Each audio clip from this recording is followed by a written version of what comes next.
Bihar board की तैयारी करने वाले जितने भी बच्चे हैं सभी इस चैनल पर आएंगे।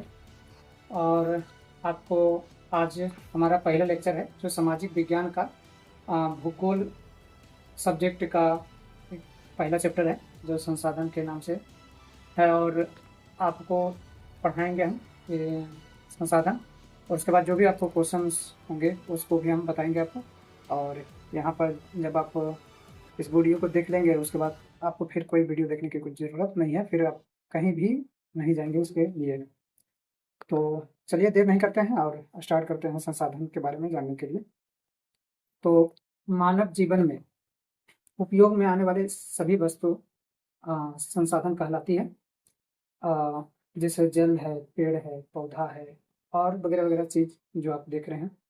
तो संसाधन भौतिक भी हो सकता है और जैविक भी हो सकता है। मतलब भौतिक वस्तुएं भी संसाधन हो सकती हैं और जैविक वस्तुएं भी संसाधन हो सकती हैं। तो भौतिक संसाधन क्या हो सकता है? तो भौतिक संसाधन जैसे भूमि है, मृदा है, जल है, खनिज है, ये सब भौतिक संसाधन होता है। और जैविक संसाधन क्या होते हैं? जैविक संसाधन वनस्पति, जलीय जीव, ये सब जैविक संसाधन होता है। नोट में आपको ये बताया जाता है कि कहने का मतलब है कि भौतिक और जैविक दोनों पदार्थ तकनीक के सहारे ही जीवन उपयोगी हो सकता है। यानी कहने का मतलब है कि वे वस्तुएं जब उसमें तकनीक का इस्तेमाल किया जाता है तब वो संसाधन कहलाता है। जब तक उसमें हम तकनीक का इस्तेमाल नहीं करते हैं तो वो संसाधन नहीं कहलाता है। कोई भी वस्तु संसाधन के लायक तब बनता है जब उसमें तकनीक लगाते हैं, टेक्निकल का प्रयोग करते हैं तब जाके।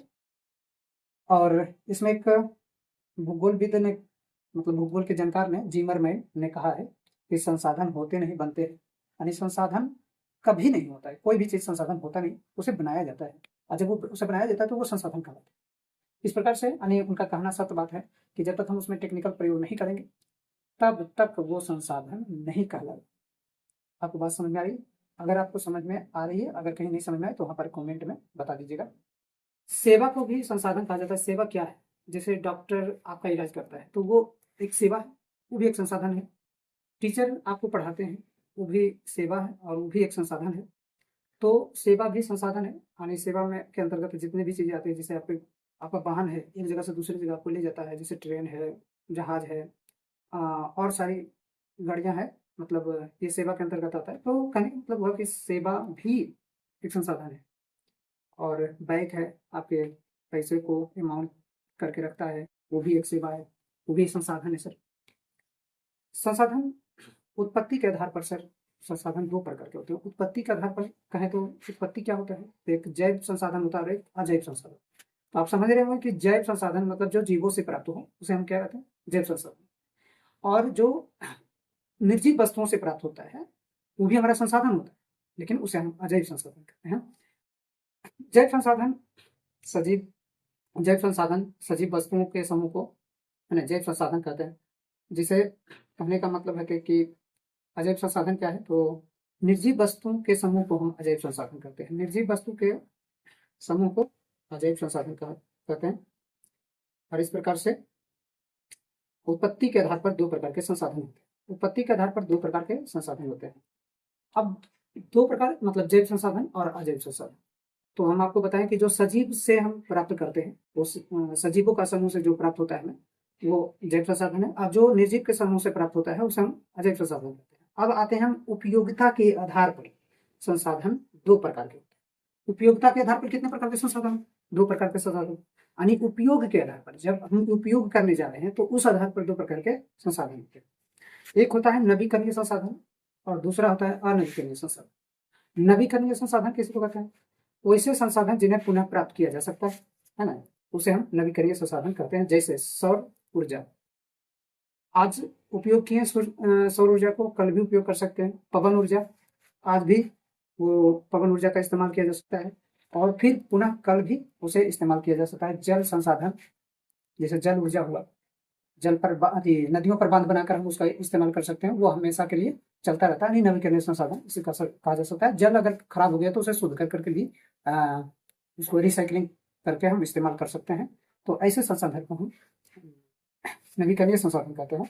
वन नवीकरणीय संसाधन, अगर वन को काट दिया गया तो कुछ दिनों के बाद छोड़ देंगे तो हमें वहां पर पुनः वन प्राप्त हो जाता है अर्थात ये पुनः प्राप्त हो जाता है। तो ऐसे में हम कहते हैं कि ये नवीकरणीय संसाधन है। वन प्राणी, वन प्राणी अगर उसको मतलब फिर से प्राप्त करना चाहेंगे, जैसे उसे संरक्षण दिया जाए और संरक्षण में बहुत सारे व्यवस्था कर दिया जाए, तो वो उनकी संख्या में बहुत ज़्यादा वृद्धि हो जाएगी, मतलब कहने का मतलब वृद्धि हो जाएगी, तो उन्हें पुनः प्राप्त किया जा सकता है। तो ये नवीकरणीय संसाधन होते हैं। फिर नवीकरणीय संसाधन दो प्रकार का होता है, एक सतत प्रवाह संसाधन और एक होता है जैव संसाधन। सतत प्रवाह संसाधन में जैसे जल हमेशा प्रवाह होता है, हमेशा मिलता है। पवन मतलब हवा, ये हमेशा मिलता है और ये लगातार मिलता है। सतत का मतलब ही होता है लगातार, जिसका कभी क्रम टूटता नहीं, ये हमें लगातार मिलता रहता। तो ऐसे संसाधन को सतत प्रवाह संसाधन, और इसमें जल पवन आते हैं, सब ऊर्जा भी ले सकते हैं इसमें। जैव संसाधन क्या होता है, जैसे वन है, वन जीव है। वन मतलब जंगल और वन जीव मतलब उसमें रहने वाले जीव, वन जीव कहलाते हैं। और ये भी एक संसाधन, ये दो प्रकार के होते हैं, मतलब नवीकरणीय संसाधन दो प्रकार के होते हैं। फिर अनवीकरणीय संसाधन क्या होते हैं, वैसा संसाधन जिन्हें पुनः प्राप्त नहीं किया जा सकता, वैसा संसाधन जिन्हें पुनः प्राप्त नहीं किया जा सकता है, उसे क्या कहते हैं, अनवीकरणीय संसाधन कहते हैं। अनवीकरणीय संसाधन भी दो प्रकार के होते हैं, एक वो पुनः चक्रीय और एक अचक्रीय होता है। पुनः चक्रीय का मतलब होता है कि उसे फिर से री यूज किया जा सकता है। हम आपको आगे बताएंगे 3R के बारे में, यानी RRR है ना। तो इसके मतलब इसके आगे बताएंगे हम। अभी पुनः चक्रीय का मतलब होता है जैसे धातु है, कोई भी धातु हो, सोना हो, चांदी हो, लोहा हो, एल्युमिनियम हो, हम उसको एक बार इस्तेमाल कर लेंगे, अगर उसे बचाकर फिर से उसे उसी जगह पर भेज दिया जाए, तो फिर से हमें उस धातु से नए नए चीज़ों का इस्तेमाल कर सकते हैं, नए नए चीज़ बना सकते हैं। तो हम इसको कहते हैं चक्रीय। और चक्रीय होने के कारण ये अनवीकरणीय तो है, जैसे अगर खदान में लोहा समाप्त हो जाए, सोना समाप्त हो जाए, यानी कोई भी धातु समाप्त हो जाएगा, तो उन्हें पुनः प्राप्त करने के लिए हमें कोई भी संसाधन ऐसा नहीं है जो कि हमें उन्हें पुनः प्राप्त करने में मदद करे, ऐसा संसाधन है ही नहीं। तो यानी इसे कहते हैं अनवीकरणीय संसाधन, जो पुनः हमें मिल नहीं सकता है, लेकिन हम इसको चक्रीय यूज कर सकते हैं, जिससे हमें बहुत दिनों तक ये संसाधन चल सकता है। अचक्रीय संसाधन जिसे जीवाश्म ईंधन, जैसे कहने का मतलब कोयला को जला देते, तो क्या हम उसको दोबारा यूज कर सकते, नहीं कर सकते। क्या हम पेट्रोल को गाड़ी में डालें और गाड़ी चलाएं, पेट्रोल जल गई, क्या हम उसे पुनः प्राप्त कर सकते हैं, नहीं प्राप्त कर सकते हैं। यानी इसे कहा जा सकता है कि यह अचक्रीय होता है। अचक्रीय मतलब इसे पुनः प्रयोग में नहीं लाया जा सकता है, एक बार खत्म होने के बाद उन्हें पुनः प्राप्त नहीं किया जा सकता, यानी पुनः वापस चक्र नहीं दे सकता वो, मतलब प्रयोग नहीं कर सकते हैं, वो एक बार में खत्म हो जाता है, उसे हम अचक्रीय संसाधन कहते हैं। जीवाश्म ईंधन इसका एग्जाम्पल होता है, जैसे पेट्रोल है, कोयला है। अब आता है कि कहता है कि स्वामित्व के आधार पर संसाधन चार प्रकार के होते हैं। स्वामित्व के आधार, यानी इसका कहने का मतलब होगा कि अधिकार के आधार पर संसाधन चार प्रकार के होते हैं। वो क्या होता है, व्यक्तिगत संसाधन, किसी व्यक्ति विशेष का कोई चीज संसाधन है, जैसे मान लिया कि आटा मिल है, वो किसी एक व्यक्ति का है ना। कोई गाड़ी है, वाहन है, तो उसके पर्सनल किसी व्यक्ति का होता है। कोई प्लॉट है, भूमि है, तो वो किसी, मकान है तो किसी एक व्यक्ति का है, तो उसे व्यक्तिगत संसाधन। सामुदायिक संसाधन का मतलब ऐसा संसाधन जिस पर समाज के सभी लोगों का अधिकार हो, समाज के सभी वर्गों का अधिकार हो, ऐसे संसाधन को हम कहते हैं सामुदायिक संसाधन। जैसे पंचायत भवन, स्कूल है, इस पर सभी का अधिकार होता है, ऐसे संसाधन को हम सामुदायिक संसाधन। राष्ट्रीय संसाधन, राष्ट्रीय संसाधन जो ऐसा संसाधन जिस पर सभी राज्यों का अधिकार, जैसे सड़कें, ये राष्ट्रीय संसाधन होता है, ये राष्ट्रीय संसाधन के अंतर्गत आता है। जैसे बाई रोड जा गए हम, एक स्टेट से दूसरे स्टेट, दूसरे स्टेट से तीसरे स्टेट चले गए, तो ये संसाधन है और ये राष्ट्रीय संसाधन कहला सकता है। अंतर्राष्ट्रीय संसाधन, वैसा संसाधन जिस पर कई सारे देशों का अधिकार होता है, उसे हम कहते हैं अंतर्राष्ट्रीय संसाधन। फिर हम बारी बारी से जानेंगे कि व्यक्तिगत संसाधन क्या होता है, फिर जानेंगे कि सामुदायिक संसाधन क्या होता है, फिर जानेंगे कि राष्ट्रीय संसाधन क्या होता है, फिर अंतर्राष्ट्रीय संसाधन क्या होता है। इसे हम बारी बारी से जानेंगे। व्यक्तिगत संसाधन, वैसा संसाधन जिस पर किसी व्यक्ति का अधिकार होता है, उसे व्यक्तिगत संसाधन कहा जाता है। जैसे भूखंड, हमने जमीन की बात की, जैसे हम देहात की भाषा में बोल सकते हैं कि हमारा खेत है, है ना। तो खेत क्या है? व्यक्तिगत संसाधन। फिर आता है कि घर या फिर किसी जानवर मवेशी को हम रखें तो वो भी हमारा निजी संसाधन है। व्यक्तिगत संसाधन को निजी संसाधन भी कह सकते हैं, निजी संसाधन को व्यक्तिगत संसाधन भी कह सकते हैं। सामुदायिक संसाधन वैसा संसाधन जिस पर किसी खास समुदाय का अधिकार हो, उसे सामुदायिक संसाधन कहा जाता है। जैसे चारण भूमि। चारण भूमि क्या होता है? एक मवेशी चरने का एक जमीन होता है जिसे हम परित खेत के नाम से भी जानते हैं, जहाँ पर हम मवेशियों को चराने जाते हैं, वो चारण भूमि होता है। तो एक समुदाय वहाँ पर अपना मवेशी ले जाकर उस वहाँ पर चरा सकता है, तो सामुदायिक संसाधन के अंतर्गत आता है। मंदिर भी सामुदायिक संसाधन के अंतर्गत आता है। मस्जिद भी सामुदायिक संसाधन के अंतर्गत आता है। तालाब सामुदायिक संसाधन के अंतर्गत आता है। और समुदाय भवन, है ना, पंचायत भवन भी बोल सकते हैं, समुदाय भवन, पंचायत भवन, आप जो भी बोलिए, ये उसी के अंतर्गत आता है। गुरुद्वारा, गिरजाघर सामुदायिक संसाधन। राष्ट्रीय संसाधन वैसा संसाधन जिस पर किसी राष्ट्र का अधिकार, मतलब किसी देश का, पूरे देश का अधिकार, मतलब उस देश का पूरा पृष्ठभूमि पर अधिकार हो, पूरे चीज पर अधिकार हो, उस अधिकार के वजह से उस राष्ट्र का अधिकार यानी राष्ट्रीय अधिकार कहलाता है। वैसे संसाधन जिस पर किसी राष्ट्र का अधिकार होता है उसे राष्ट्रीय संसाधन। किसी देश के अंतर्गत उपलब्ध सभी संसाधन को राष्ट्रीय संसाधन कहा जाता है। अंतर्राष्ट्रीय संसाधन वैसा संसाधन जिस पर अंतर्राष्ट्रीय संस्था का नियंत्रण होता है, उसे अंतर्राष्ट्रीय संसाधन कहा जाता है। किसी देश की तट रेखा से 200 किलोमीटर, किसी देश के तट रेखा, जैसे मान लिया कि ये हमारा देश है और यहाँ पर तट रेखा है और यहाँ से 200 किलोमीटर दूरी तक ये इस देश का संपत्ति कहलाता है। बाकी 200 किलोमीटर के बाद जो समुद्र का जो भी चीजें हैं, संसाधन है, वो अंतर्राष्ट्रीय संस्था के अंतर्गत उसके नियंत्रण में रहता है, उसे हम अंतर्राष्ट्रीय संसाधन कहते हैं।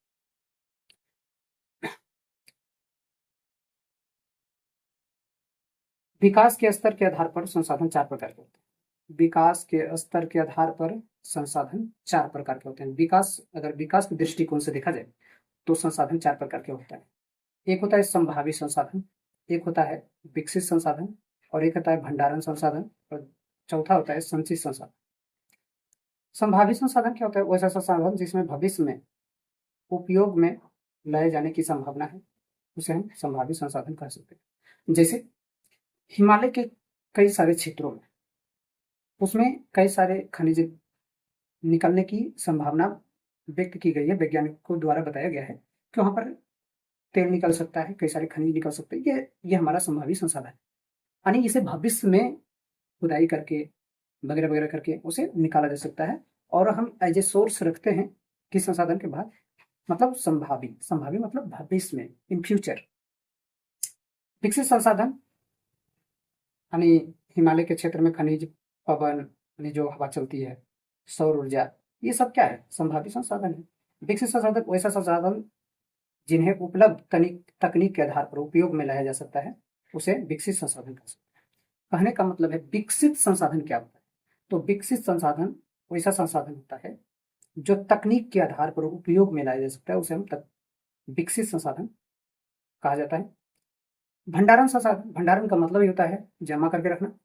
कोई भी संसाधन को हम जमा कर लें, स्टोर कर लें, उसे हम भंडारण संसाधन कहते हैं। जैसे वैसा संसाधन जिसमें उपयुक्त तकनीक के अभाव में वर्तमान में उपयोग में नहीं लाया जा सकता है, उसे भंडारित कर जमा करके रखते हैं, उसे भंडार संसाधन कहते हैं। संचित संसाधन वैसा संसाधन जिसमें उपलब्ध तकनीक के आधार पर प्रयोग में लाया जा सकता है, उसे हम संचित संसाधन कहते हैं। कहने का मतलब है संचित संसाधन वैसा संसाधन जिसे उपलब्ध तकनीक है, अभी जो तकनीक डेवलप हो चुका है उसके आधार पर प्रयोग में लाया जा सकता है, तकनीक के बदौलत उसे उपयोग में लाया जा सकता है, उसे हम संचित को संसाधन कहा जा सकता है। संसाधन नियोजन क्या होता है? संसाधन का विवेकपूर्ण उपयोग करना संसाधन नियोजन कहलाता है। मतलब हम कहते हैं कि एक योजनाबद्ध तरीके से हम संसाधन का इस्तेमाल करेंगे, हम इतनी सारी संसाधन को इतने दिनों तक हम इस्तेमाल करेंगे, ये हमारा एक योजना है, जिसे हमारे प्रधानमंत्री बोलते हैं कि पेट्रोल को बचाओ, पेट्रोल कम कर दो। इसका मतलब क्या है? एक नियोजन बनाए और एक नियोजन के तहत हमें इस्तेमाल करने के लिए कहें कि थोड़ा कम इस्तेमाल करो, है ना, जिससे हमें इसे क्या कहा जा सकता है? विवेकपूर्ण इस्तेमाल करना। कोई भी चीज का विवेकपूर्ण मतलब बुद्धिपूर्वक इस्तेमाल करना, ये कहलाएगा संसाधन नियोजन। संसाधन का विवेकपूर्ण उपयोग करना संसाधन नियोजन कहलाता है। इतने सारे संसाधन, तो संसाधन जो इतने सारे हैं, तब बात यह है कि इस्तेमाल किस तरह से करना। तो अब हमें आता है कि संसाधन संरक्षण। संसाधन संरक्षण का मतलब ये होता है संसाधन को बचाना। जब हम संसाधन को बचाएंगे तब हमारे अगले पीढ़ी को भी ये चीजें मिल सकती है।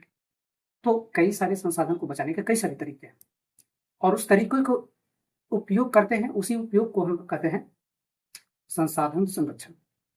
संसाधन का नियोजन एवं विवेकपूर्ण उपयोग करना संसाधन संरक्षण कहलाता है। महात्मा गांधी का कहना था कि हमारे पास पेट भरने के लिए बहुत कुछ है, लेकिन पेटी भरने के लिए कुछ भी नहीं। मतलब इसका बहुत बड़ा अर्थ होता है कि हमें पेट भरने के लिए बहुत कुछ है और पेटी भरने के लिए कुछ भी नहीं है। यानी एक आदमी का इच्छा कि एक टोला हमारा हो जाए, एक मोहल्ला हमारा हो जाए, लेकिन अगर उस व्यक्ति का मन हो जाए कि वो पूरा गांव मेरा हो जाए, फिर भी उसका मतलब मन नहीं भरेगा, तो वो एक पंचायत को चाहेगा कि हमारा हो जाए।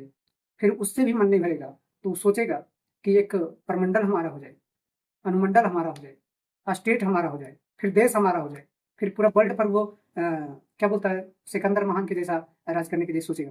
कहने का मतलब है कि इच्छाएं कभी किसी का पूरा नहीं होता, लेकिन हमारे इस धरती पर इतने सारे रिसोर्स है, यानी संसाधन है, कि हम उसको सही तरीके से इस्तेमाल करें तो हमें बहुत कुछ दिया है हमारा ये पृथ्वी ने, और इससे हमारी सारी चीजें पूरी हो सकती है। लेकिन अगर हम बहुत बड़ा इच्छा रखेंगे तो वो पूरी नहीं हो सकती। महात्मा गांधी का इस लाइन का मतलब ये, महात्मा गांधी का कहना ही था कि हमारे पास पेट भरने के लिए बहुत कुछ है, लेकिन पेटी भरने के लिए नहीं।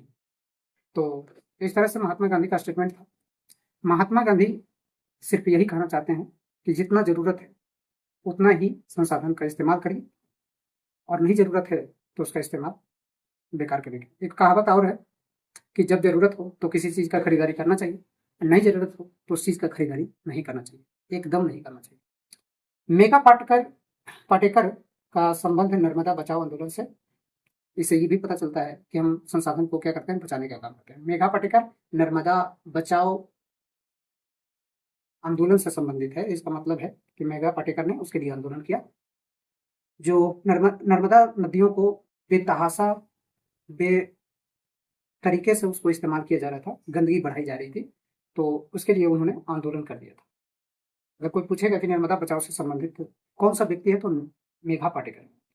सुंदर लाल बहुगुणा का नाम कौन नहीं जाना, उनका संबंध चिपको आंदोलन से, यानी पेड़ कट रहा था और मतलब बारदोली के मतलब वहां की महिलाएं, तब जहाँ उत्तराखंड में हुआ था, तो उत्तराखंड में इस आंदोलन के अंतर दरमियान इन्होंने जब नेतृत्व करने लगे सुंदरलाल बहुगुणा, तो सारी महिलाएं पेड़ों से लिपट गई, चिपक गई और बोली कि इस पेड़ को काटने से पहले मुझे काटना होगा और तब जाकर इस पेड़ को हम काटने देंगे। तो इसका नेतृत्व किए थे सुंदरलाल बहुगुणा। तो सुंदरलाल बहुगुणा चिपको आंदोलन से संबंधित है। संदीप पांडे का संबंध वर्षा जल संचय कृषि भूमि विस्तार से है। 1968 ईस्वी में क्लब ऑफ रोम संसाधन संरक्षण की वकालत की थी। कौन किया था? संदीप पांडे। ये वकालत क्या होता है? एक समारोह था क्लब ऑफ रोम में, है ना, उन्होंने जल संरक्षण पर यानी वर्षा जल, है ना, संचय पर उन्होंने बहुत बोला, बहुत सारे बातें उन्होंने बताया, दुनिया को ये बताया कि वर्षा जल को बचाया जा सकता है, वर्षा जल को स्टोर किया जा सकता है और उसका इस्तेमाल हम खेत पटाने में क्या कर सकते हैं, बाकी और सारी चीजों में इस्तेमाल कर सकते हैं हम वर्षा जल। तो ये संदीप पांडे का कहना था और इनकी वकालत भी की थी उन्होंने। तो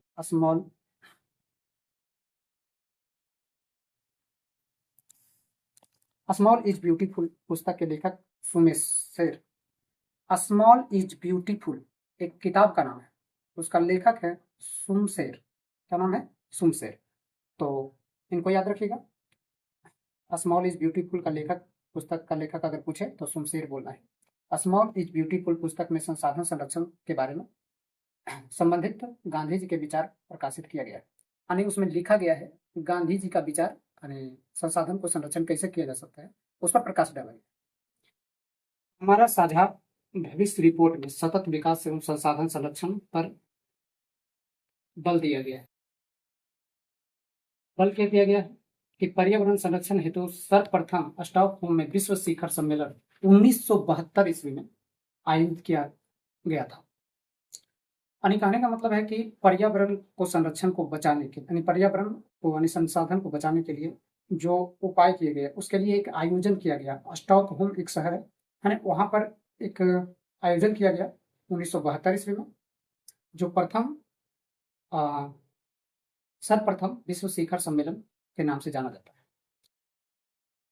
पर्यावरण दिवस 5 जून को मनाया जाता है। ये बड़ा इंपॉर्टेंट सवाल है, आपसे सवाल ऑब्जेक्टिव क्लास में, मतलब ऑब्जेक्टिव का सवाल में पूछता है कि मतलब पर्यावरण दिवस कब मनाया जाता है, तो 5 जून को पर्यावरण दिवस मनाया जाता है। तो डाकुओं की अर्थव्यवस्था ये क्या है? डाकुओं की अर्थव्यवस्था क्या है? मानव एवं तकनीक की शोषणात्मक दोहन प्रकृति को डाकुओं की अर्थव्यवस्था कहा जाता है। कहने का मतलब है कि मानव अपने विकास में इतना विलीन हो गया, इतना मनमुग्ध हो गया है, अपने डेवलपमेंट को लेकर इतने खो गए कि हमें पर्यावरण को देखने का कोई जरूरत नहीं है। पर्यावरण में पर्यावरण प्रदूषित हो रहा है, इस बात का कोई ख्याल नहीं। पानी प्रदूषित हो रहा है, नदियां प्रदूषित हो रही है, पहाड़ प्रदूषित हो रहा है, पेड़ कट रहे हैं, इससे हमें कोई मतलब नहीं है। अर्थात ऐसे व्यवस्था को ही हम डाकुओं की अर्थव्यवस्था कहते हैं। अतः हम कह सकते हैं कि ऐसे विकास करने को यही कहा जा सकता है कि आग लगे बस्ती में और मस्त रहे हम अपनी मस्ती में। ठीक है, तो कहने का मतलब है कि अपने मस्ती में रहने से हमारे संसार को नुकसान हो सकता है।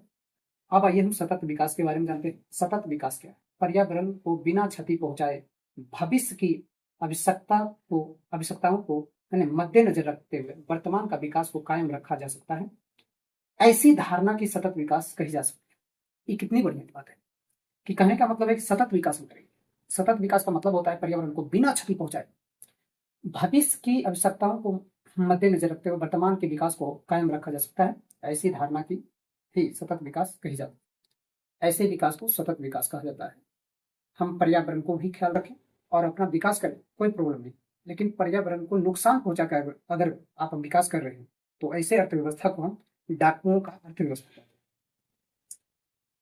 आगे कुछ तथ्य है जो हम लोगों को याद रखने योग्य तथ्य है, तो आइए जानते हैं क्या चीजें। ये हमारा कुछ लाइन्स है। प्रथम पृथ्वी सम्मेलन 1992 में रियो द जेनेरियो में हुआ था। प्रथम पृथ्वी सम्मेलन कहाँ हुआ था? रियो द जेनेरियो में हुआ था। कब हुआ था? 1992 ईस्वी में। दूसरा पृथ्वी सम्मेलन कहाँ कब हुआ था? तो 1997 ईस्वी में हुआ था, वो न्यूयॉर्क में हुआ था। 1997 में इसे +5 सम्मेलन भी कहा जाता है, क्योंकि 1992 ईस्वी के बाद 5 साल के बाद 1997 ईस्वी में जब दूसरा सम्मेलन होता है, इसलिए इसको +5 सम्मेलन भी कहा जाता है। तृतीय पृथ्वी सम्मेलन 2002 ईस्वी में होता है, जो जोहान्सबर्ग में होता है। मतलब तृतीय पृथ्वी सम्मेलन जोहान्सबर्ग में होता है और कब होता है? 2002 ईस्वी में होता है। 1992 के रियो द जेनेरियो सम्मेलन में कार्यक्रम 21 एजेंडा को स्वीकृत किया गया था, 21 कामों को रखा गया था। 1997 में जापान को क्योटो में पृथ्वी को ग्लोबल वार्मिंग से बचाने के लिए क्योटो सम्मेलन का आयोजन किया गया। 1997 में क्योटो सम्मेलन का आयोजन किया गया, पृथ्वी को बचाना है इसके लिए। क्योटो सम्मेलन को विश्व पर्यावरण सम्मेलन या ग्रीन हाउस सम्मेलन भी कहा जाता है। इसे ग्रीन हाउस सम्मेलन कहा जाता है क्योंकि ग्रीन हाउस सम्मेलन क्यों कहा जाता है इसमें कि हमारा ग्लोबल वार्मिंग यानी पूरी पृथ्वी का जो टेम्परेचर जो है ज़्यादा हाई हो रहा है। जैसा कि आप देख रहे हो कि आए दिन गर्मी बहुत ज़्यादा हमारा पर्यावरण में बढ़ता जा रहा है। यानी पर्यावरण बढ़ने का सबसे बड़ा कारण क्या है? तो कार्बन डाइऑक्साइड। कार्बन डाइऑक्साइड की मात्राएं अगर ज़्यादा होगा तो हमारे पृथ्वी पर जितने भी ग्लेशियर है सब पिघलेंगे, जो कि बर्फ या पत्थर के रूप में पाए जा रहे हैं। और वो जब पानी में तब्दील हो जाएगा, जल में तब्दील हो जाएगा, तो वो जल में तब्दील होने के बाद जो समुद्री क्षेत्र है ना, उसके किनारे में जितने भी राज्य है, स्टेट है ना, उसमें पानी यानी बाढ़ की आशंकाएं बढ़ जाएगी और बहुत ज़्यादा क्षतिग्रस्त होगा। अर्थात अगर इससे हम नहीं चेतेंगे तो ये प्रॉब्लम हमें हो सकती है।